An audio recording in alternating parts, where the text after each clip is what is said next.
29শে March রাত্রি 10টা 6 মিনিটে শনিদেব রাশি পরিবর্তন করবে, প্রবেশ করবে মীন রাশিতে এবং মীন রাশিতে এই সময় অনেক গ্রহ অবস্থান করবে।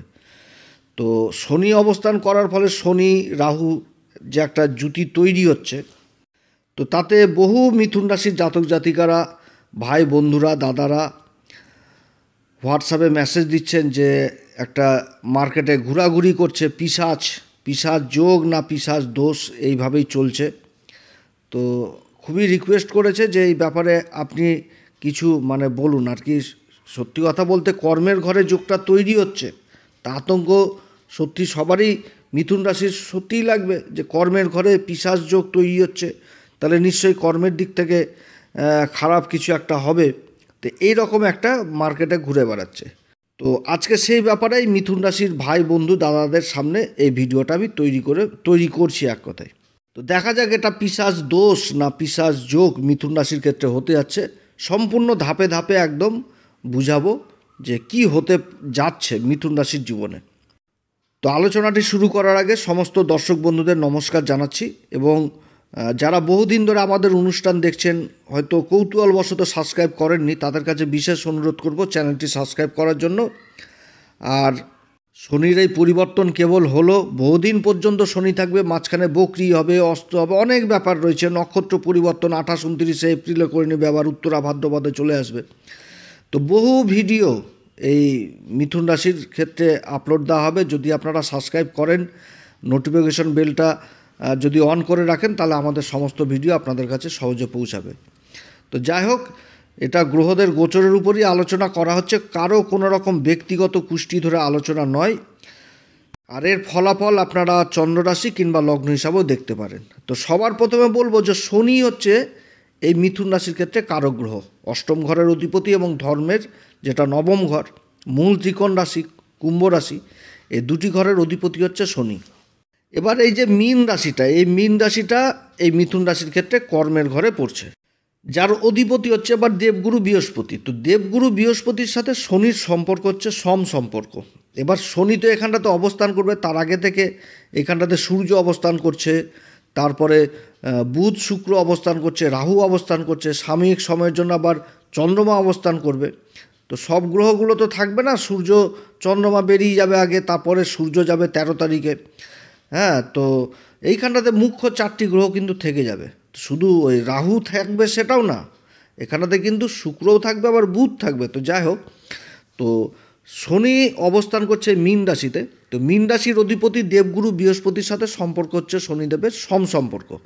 এবার দেখতে হবে যে এই মীন রাশির অধিপতি দেবগুরু বৃহস্পতি গোচরে কি অবস্থান রয়েছে। যদি গোচরে মিত্রতার জায়গায় যদি শত্রুতার সম্পর্ক নিয়ে আসে, তাহলে কিন্তু কর্মক্ষেত্রে যথেষ্ট সাবধানের ব্যাপার রয়েছে এই মিথুন রাশির ক্ষেত্রে। তো দেবগুরু বৃহস্পতি এই সময় আবার অবস্থান করছে দ্বাদশ ঘরে। দ্বাদশ ঘরটি হচ্ছে বিষ রাশির অধিপতি শুক্র আবার এই কর্মের ঘরে মীন রাশিতেই অবস্থান করছে। এবার মীন রাশিতে তো শুক্রদেব উচ্চ অবস্থায় থাকছে, তার সাথে আবার মালব্য নামক পঞ্চমহাপুরুষ রাজযোগ তৈরি হয়েছে। তো মালব্য পঞ্চমহাপুরুষ রাজযোগ যা তা ব্যাপার না, এটা 5টি মহাপুরুষ রাজযোগের মধ্যে সর্বশ্রেষ্ঠ রাজযোগ এই শুক্র দ্বারা তৈরি হয়েছে মিথুন রাশির ক্ষেত্রে। এটা আবার কর্মের ঘরে। আর মিথুন রাশির ক্ষেত্রে শুক্র কিন্তু কারক গ্রহ, পঞ্চম ঘরের অধিপতি এবং দ্বাদশ ঘরের অধিপতিও কর্মের ঘরে অবস্থান করছে। তাহলে এইখানটাতে কিন্তু একটা জবরদস্ত একটা কিন্তু ভালো তৎকালীন মিত্রতা সম্পর্ক উঠে আসলো। অর্থাৎ এদিক থেকে ক্লিয়ার হয়ে গেলাম যে দেবগুরু বৃহস্পতির সাথে একটা তৎকালীন মিত্রতা সম্পর্ক এই মুহূর্তে উঠে এসছে। এবার যে ত্রিকোণটার তৈরি হয়েছে সেই ত্রিকোণটা হচ্ছে আবার কি অর্থ ত্রিকোণ। তো অর্থ ত্রিকোণ কীভাবে তৈরি হয়? রাশির দ্বিতীয় ঘর, তারপরে রাশির ষষ্ঠ ঘর এবং রাশির কর্মের ঘর। তো এই যে একটা ত্রিকোণ তৈরি হচ্ছে, এই ত্রিকোণটা হচ্ছে অর্থ ত্রিকোণ হিসাবে আমরা জ্যোতিষশাস্ত্রে জানি। তো অর্থ ত্রিকোণে শনি অবস্থান করা তাহলে কি হচ্ছে যে এই 3টি ঘরও কিন্তু প্রভাবিত হচ্ছে এবং শনি কিন্তু অষ্টমপতি এবং ভাগ্যের ঘরের অধিপতি, এই 2টি ঘরকেও আবার প্রভাবিত করছে। এবার শনি এই অর্থ ত্রিকোণ ঘরে অবস্থান করছে, আর শনির যে 3টি দৃষ্টি, সেই তৃতীয় দৃষ্টিটা পড়ছে হচ্ছে দ্বাদশ ঘরে বিষ রাশির উপর। তো বিষ রাশির অধিপতি শুক্রদেব হচ্ছে শনির সাথে সম্পর্ক পরম মিত্রতা, এবং শুক্র এই সময় শনির সাথেই অবস্থান করছে, তা আবার উচ্চ অবস্থায় মালব্য নামক পঞ্চম মহাপুরুষ রাজযোগ তৈরি করে। আর এইখানটাতে শুক্র 31শে মে পর্যন্ত থাকবে, অর্থাৎ রাহু কিন্তু বেরিয়ে যাবে, শুক্র কিন্তু থেকে যাবে উচ্চ অবস্থায় এবং মালব্য পঞ্চম মহাপুরুষ রাজযোগ তৈরি করে। তাহলে যথেষ্ট একটা ভালো গ্রহের অবস্থান এই সময়কালে এই মিথুন রাশির। তারপরে শনিদেবের সপ্তম দৃষ্টি পড়ছে আবার চতুর্থ ঘরে, চতুর্থ ঘরে, যেটা হচ্ছে কন্যা রাশি। এবার কন্যা রাশির অধিপতিকে বুধ, আবার বুধ হচ্ছে এই মিথুন রাশিরও অধিপতি। এবার রাশির অধিপতি ভাগ্যের ঘরের অধিপতির সাথে কর্মের ঘরে জুটি তৈরি করছে, তা আবার পঞ্চমপতি শুক্রের সাথে। তাহলে এইখানটাতে মিথুন রাশি হয়ে যাচ্ছে মহাভাগ্যবান যোগ। মিথুন রাশির ক্ষেত্রে কর্মের ঘরে তৈরি হচ্ছে এবং বুধের সাথে এই শনির সম্পর্ক হচ্ছে আবার পরম মিত্রতা। তারপরে শনিদেবের এবার শনিদেবের দশম দৃষ্টি পড়ছে রাশির সপ্তম ঘর ধনু রাশিতে। তাহলে কি হলো এবার, যে শনিদেব কর্মের ঘরে অবস্থান করছে, রাশিটা হচ্ছে মীন রাশি, তার অধিপতি দেবগুরু বৃহস্পতির উপর আবার শনির তৃতীয় দৃষ্টি পড়ছে। আবার মীন রাশিতে অবস্থান করে শনিদেবের দশম দৃষ্টি পড়ছে সপ্তম ঘর, সেটা হচ্ছে ধনু রাশি, এটাও দেবগুরু বৃহস্পতির রাশি। এবং শনি আবার অবস্থান করছে দেবগুরু বৃহস্পতির নক্ষত্র পূর্বা ভাদ্রপদে মার্গী অবস্থায়। মার্গী তো না, রাশি পরিবর্তন করে ফেললো, আগে মার্গী ছিল। শনি এই যে অবস্থানটা করছে, তাহলে কি হচ্ছে, শনি দেবগুরু বৃহস্পতির নক্ষত্রে অবস্থান করছে, শনি দেবগুরুর রাশিতে অবস্থান করছে, শনি দেবগুরুর উপর দৃষ্টি দিচ্ছে, আবার শনি দেবগুরু বৃহস্পতির রাশির উপরও দৃষ্টি দিচ্ছে। এবং পয়লা এপ্রিলে আবার শুক্রদেবও ওই পূর্বা ভাদ্রপদ নক্ষত্রে যে অবস্থান করবে। আর রাহু তো আগে থেকেই দেবগুরু বৃহস্পতির নক্ষত্রে এই পূর্বা ভাদ্রপদে অবস্থান করছে। তাহলে এটা তো কোনো রকমভাবে পিশাচ দোষ আর হলো না, এটা তো পিশাচ যোগ হয়ে যাচ্ছে এই মিথুন রাশির ক্ষেত্রে, যেটা সর্বাধিক ভালো ফল পেতে যাচ্ছে এই মিথুন রাশি এই সময়কালে। তবে রাহু আর শনি এরা যতই ভালো পজিশনে থাকুক, এদের কিন্তু একটা মূল স্বভাব রয়েছে কি, পাপ প্রভাব কিছু না কিছুই দিবে। অতএব সেই দিকটাও কিন্তু তুলে ধরবো যে কোন দিকে পাপ প্রভাবটা আসতে পারে। তার মানে এটা না যে এই গ্রহগুলোর যে অবস্থান হচ্ছে, এই গ্রহগুলো মানে কোনো রকম বাজে প্রভাব দিবে সেটা না, কিন্তু সব দিক থেকে উন্নতির চরম শিখরে উঠতে যাচ্ছে এই মিথুন রাশি। এবার 13 তারিখে সূর্যও রাশি পরিবর্তন করে নেবে, সূর্য চলে যাবে লাভের ঘরে, উচ্চ অবস্থায় অবস্থান করবে সূর্যদেব মিথুন রাশির ক্ষেত্রে, যেটা তৃতীয় ঘর, যোগাযোগের ঘরের অধিপতি হয়ে লাভের ঘরে অবস্থান করবে উচ্চ অবস্থায়।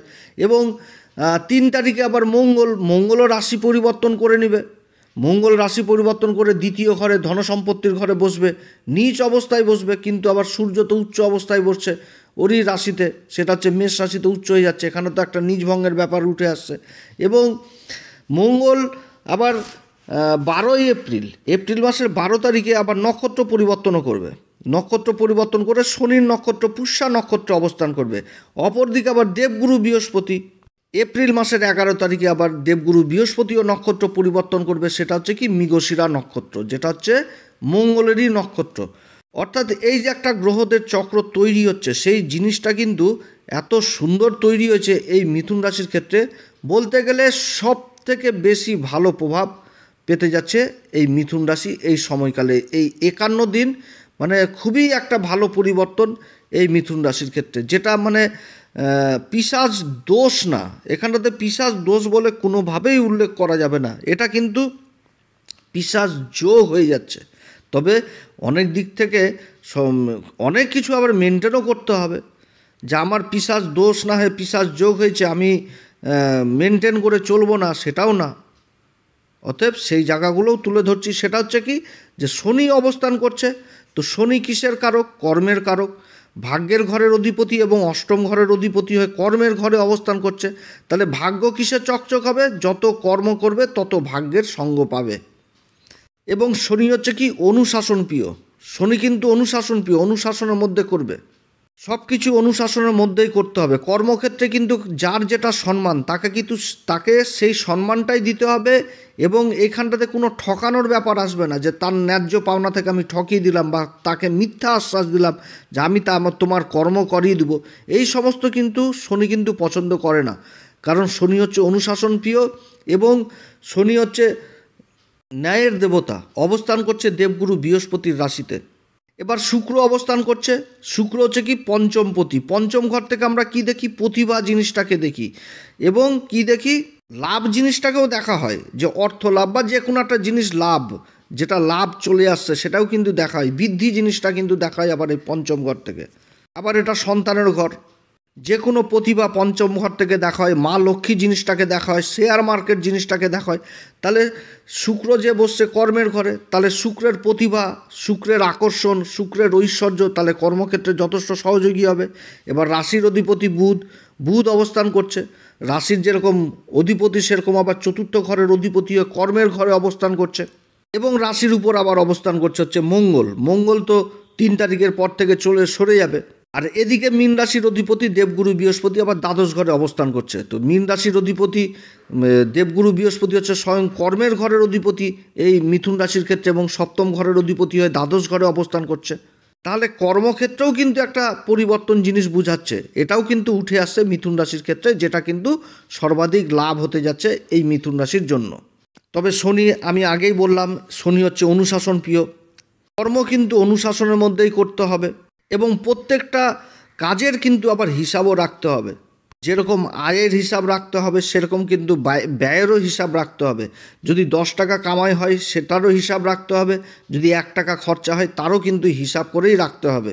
তাহলে যথেষ্ট আর্থিক উন্নতি এই সময়কালে কিন্তু করতে পারবে। বুধ হচ্ছে কি ম্যানেজমেন্টের কারক, বুধ হচ্ছে কি ব্যবসার কারক, চতুরতার কারক, বাণীর কারক। তো বুধ এখানটাতে অবস্থান করছে কর্মের ঘরে, তাহলে নিজের কথার দ্বারা সামনের ব্যক্তিকে বিশেষ প্রভাবিত করতে পারবে, না হওয়া কাজকে হাসিল করতে পারবে। রাহু এখানটাতে অবস্থান করছে শনির সাথে। কর্মক্ষেত্রে রাহু যথেষ্ট ভালো ফল দেবে। এখানটাতে যারা ইম্পোর্ট এক্সপোর্টের কাজের সাথে যুক্ত রয়েছেন তাদের জন্য যথেষ্ট ভালো। যারা কোনো ইন্টারন্যাশনাল কোম্পানিতে কাজ করছেন বা কাজের চেষ্টা করছেন, কর্মলাভের চেষ্টা করছেন তাদের জন্য যথেষ্ট ভালো। কিংবা যারা বিদেশে যে কর্মহীন হয়ে গেছেন, যারা কর্ম পাচ্ছিলেন না, এই যোগের প্রভাবে কর্মের সন্ধান পাবে এবং সেটাও কিন্তু যথেষ্ট ভালো হবে। সত্যি কথা বলতে দেবগুরু বৃহস্পতির এই রাশিতে অবস্থান এবং দেবগুরু বৃহস্পতির নক্ষত্রে এতগুলো গ্রহের অবস্থান হওয়ার দরুন দেবগুরু বৃহস্পতি হচ্ছে জ্ঞানের কারক।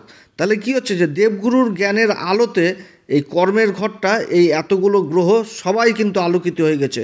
অর্থাৎ এখানটাতে নিজের জ্ঞানকে যথেষ্ট নিজের কর্মক্ষেত্রে লাগিয়ে মান সম্মান যথেষ্ট লাভ করতে পারবে এই মিথুন রাশি এই সময়কালে।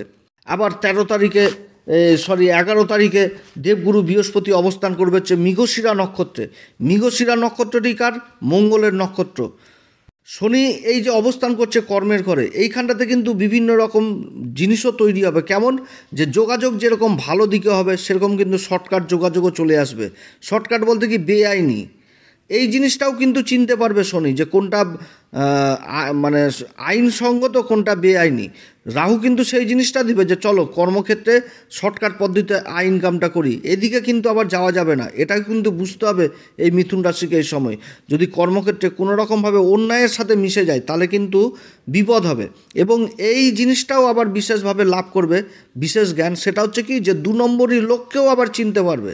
কারণ দেবগুরু বৃহস্পতি 11 তারিখের পর যখন মৃগশিরা নক্ষত্রে অবস্থান করবে, তো তখন কিন্তু যে বিশ্বাসঘাতকতার একটা কিন্তু ব্যাপার উঠে আসবে।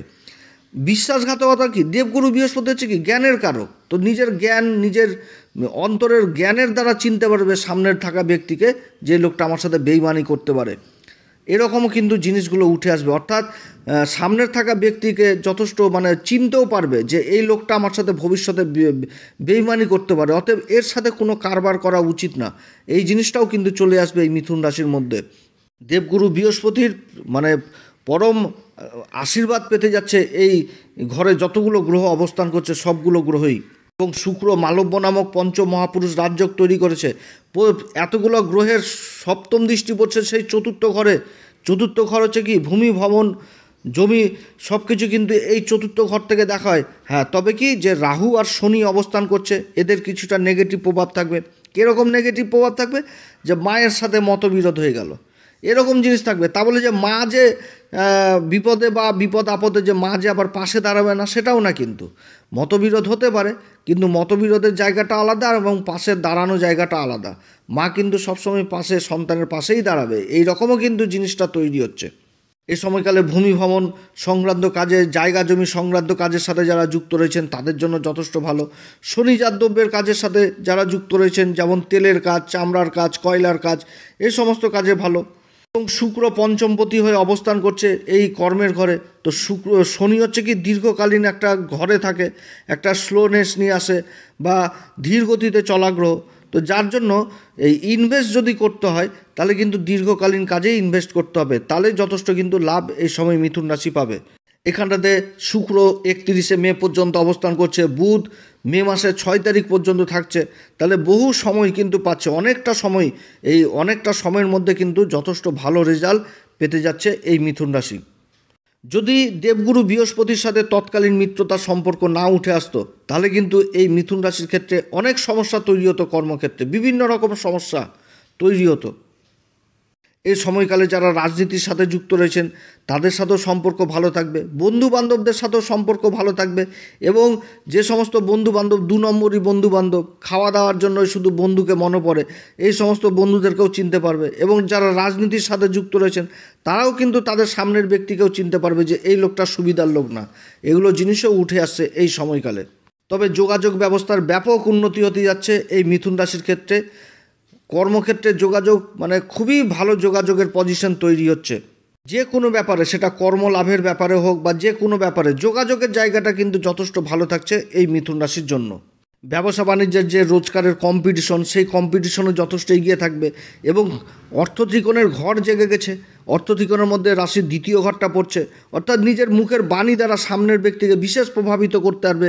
যারা খাবার দাবারের কাজের সাথে যুক্ত রয়েছেন, যারা কথাবাচক হিসাবে কাজ করছেন, তাদের কিন্তু যথেষ্ট ভালো সময় এই মিথুন রাশির ক্ষেত্রে হতে যাচ্ছে। তবে আবার বিশেষ দিকে সাবধানেও থাকতে হবে, যেমন প্রশাসনের দিক থেকে যথেষ্ট সাবধানে থাকতে হবে। কারোর সাথে ঝুট ঝামেলা, অশান্তিতে মানে নিজেকে কোনোভাবেই জড়ানো যাবে না। শনিদেবের 10ম দৃষ্টি পড়ছে 7ম ঘরে, বিবাহ মানে দাম্পত্য জীবনের ঘর, এটা ব্যবসা বাণিজ্যের ঘর, পার্টনারশিপের ঘর। তো এই সময়কালে দাম্পত্য জীবনেও যথেষ্ট সম্পর্ক ভালো থাকবে এবং অ্যাডভেঞ্চার লাইফ থাকবে, কোথাও ঘুরতে যাওয়া, থাকা, খাওয়া দাওয়া, এই সমস্ত যেরকম থাকবে সেরকম। আবার যারা বিবাহ বিচ্ছেদ মামলাতে ভুগছেন তাদের মধ্যেও কিন্তু একটা সেপারেট জিনিস চলে আসবে, যে মামলা মকদ্দমা চলছিল তার একটা মীমাংসাও কিন্তু এই সময় হবে। ভূমি কাজের যে সমস্ত ভূমি সংক্রান্ত কাজ, যারা প্লট হিসাবে জায়গা জমি সেল পারচেসের কাজে যুক্ত রয়েছেন, এই কাজগুলোও যথেষ্ট এই সময় ভালো হতে যাচ্ছে। তো যাই হোক, যথেষ্ট ভালো যোগ, এটা কোনো দোষ নয়, এটা কিন্তু যোগই হতে যাচ্ছে। তবে কারোর সাথে ঝুট ঝামেলা, অশান্তিতে জড়িত হওয়া যাবে না। যে কোনো কাজ করতে গেলে মুখের কথাতে হবে না, কাজকর্মের যথেষ্ট লেখাপড়ির প্রয়োজন রয়েছে। রাহুর অ্যাম্বিশন, শনির কর্ম, শুক্রের প্রতিভা আর বুধের ম্যানেজমেন্টের ক্ষমতার দ্বারা এইখানটাতে যথেষ্ট ভালো ফল পেতে যাচ্ছে এই মিথুন রাশি। বিদেশ সংক্রান্ত কাজগুলো যথেষ্ট ভালো হবে এই সময়। এই সময়কালে মিথুন রাশি কোন উপাচার করবে? প্রত্যেক দিন হনুমান চল্লিশা, বজরংবাণ, শ্রীরাম সীতার প্রণাম মন্ত্র সহকারে পাঠ করবেন। তো যাই হোক, অনেক কথা আলোচনা করলাম, আমি তো আলোচনা করে গেলাম। এবার বহু মিথুন রাশির জাতক জাতিকাদের, ভাই বন্ধু দাদাদের হয়তো জন্মকুষ্ঠিতে গ্রহের অবস্থান খারাপ রয়েছে, তাহলে তাদের কাছে বিশেষভাবে অনুরোধ করব, সময় কিন্তু আপনাদের পক্ষে। অবশ্যই আপনারা কোনো ভালো ব্যক্তির কাছে নিজের কিন্তু কুষ্টি অবশ্যই দেখাবেন। কোথাও যদি সমস্যা থাকে তার সমাধান অবশ্যই করবেন। তো যাই হোক, আপনারা সবাই ভালো থাকেন। যদি এই পরামর্শ সত্যিই আপনাদের কাছে ভালো লাগে তাহলে অবশ্যই নিজের ভেবে এই অ্যাস্ট্রো এস এম বাংলা চ্যানেলকে সাবস্ক্রাইব করবেন। এবং এই চ্যানেলের মাধ্যমে বহু ভিডিও, মিথুন রাশির অনেক ভিডিও মানে আপলোড দেওয়া হবে, আপনারা দেখবেন। আশা করি আপনাদের যথেষ্ট ভালো লাগবে। আপনারা সবাই ভালো থাকেন, ঈশ্বর আপনাদের সবার মঙ্গল করুক। নমস্কার, ধন্যবাদ।